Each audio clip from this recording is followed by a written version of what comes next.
السلام علیکم ورحمۃ اللہ وبرکاتہ۔ امید ہے آپ لوگ بخیر و عافیت ہوں گے۔ حالت روزہ میں اگر کوئی آپ کو گالی دے تو آپ پلٹ کے اس کو کیا کہیں گے؟ یہ ایک سوال ہے کہ حضرت اگر کوئی ہمیں گالی دے رہا ہے اور ہم روزے سے ہیں تو ہم پلٹ کے اس کو کیا کہیں؟ کیا ہم بھی گالی دیں، اس کو برا بھلا کہیں، لڑیں، کیا کریں اس سے؟ تو دیکھیے، یہ سرکار دو عالم صلی اللہ علیہ وسلم کی حدیث پاک کے ذریعے میں آپ کی سماعتوں کے حوالے کروں۔ آج تو حالات یہ ہے کہ اگر کوئی روزے کی حالت سے بھی ہو اور کوئی اس سے لڑ جائے تو روزہ دار اور زیادہ لڑ جاتا ہے، اور پھر کہتا کیا ہے کہ بھئی میں روزہ سے تھا اس لیے میرا جو تھا بی پی ہائی ہو گیا۔ یہ بہانہ ہوتا ہے۔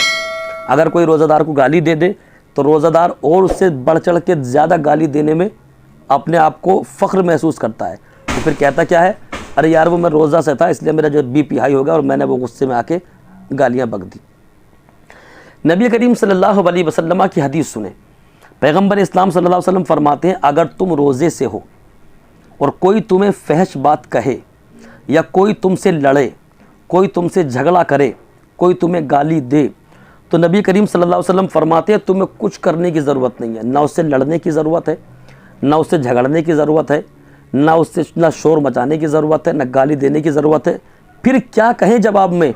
تو نبی فرماتے ہیں تم اس سے صرف اتنا کہہ دو کہ میں روزہ دار ہوں، میں روزے سے ہوں، نہ میں تجھ سے لڑنا چاہتا ہوں، نہ جھگڑنا چاہتا ہوں، نہ میں گالی گلوچ کرنا چاہتا ہوں، کیونکہ میں روزے سے ہوں۔ اور جب آپ اتنا کہہ دو گے میں روزے سے ہوں تو یہ میرا دعویٰ ہے کہ وہ جو سامنے والا ہوگا نا وہ پانی پانی ہو جائے گا۔ یہ جواب بہت بڑا جواب ہوگا کہ میں روزے سے ہوں، یہ بہت بڑا جواب ہے۔ اچھا دیکھیے، یہاں پہ آپ چاہتے تو گالی بھی بک سکتے تھے، لڑ بھی سکتے تھے، جھگڑ بھی سکتے تھے، لیکن روزے نے آپ کو جھگڑنے سے بھی روکا، لڑنے سے بھی روکا، گالی گلوچ سے بھی روکا۔ مطلب یہ ہے کہ روزہ جو ہے تقوی کا، پرہیزگاری کا ایک ذریعہ ہے۔ اللہ نے فرما دیا قرآن میں، یا ایھا الذین آمنوا کتب علیکم الصیام کما کتب علی الذین من قبلکم لعلکم تتقون، اے ایمان والو تم پر روزے فرض کیے گئے جیسا کہ تم سے پہلے والوں پر فرض کیے گئے تھے، لعلکم تتقون، تاکہ تم پرہیزگار بن جاؤ، متقی بن جاؤ۔ مطلب یہ کہ روزہ آدمی کو متقی بناتا ہے، پرہیزگار بناتا ہے، دیندار بناتا ہے۔ آپ دیکھ لیں، جو آدمی روزہ نہیں رکھتا رمضان کے مہینے میں، وہ نماز بھی چھوڑ دیتا ہے، گالی گلوچ بھی کر لیتا ہے، تراویح بھی چھوڑ دیتا ہے، اور جو روزہ رکھتا ہے نا تو پھر اس کی کوشش ہوتی ہے کہ 5 وقت کی نماز بھی پڑھوں، تراویح بھی پڑھوں، گالی گلوچ سے بچوں، دنیا داری سے بچوں۔ مطلب کیا، روزہ رکھا تو روزے نے اس کو متقی بنا دیا، پرہیزگار بنا دیا، گالی گلوچ سے روک لیا، نمازی بنا دیا، تراویح پڑھا دی۔ یہ روزہ جو ہے آدمی کو متقی بناتا ہے، پرہیزگار بناتا ہے۔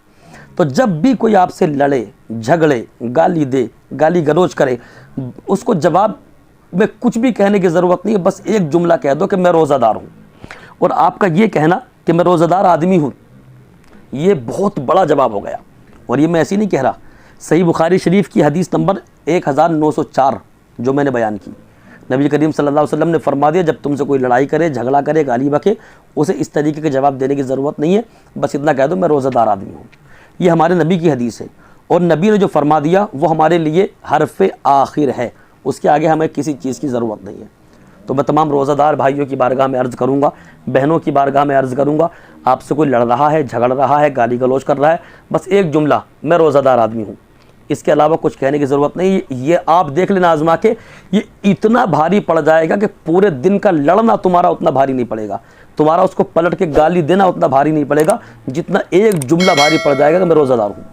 سامنے والا پانی پانی ہو جائے گا۔ اللہ پاک مجھے بھی، آپ کو، سب کو عمل خیر کی توفیق عطا کرے۔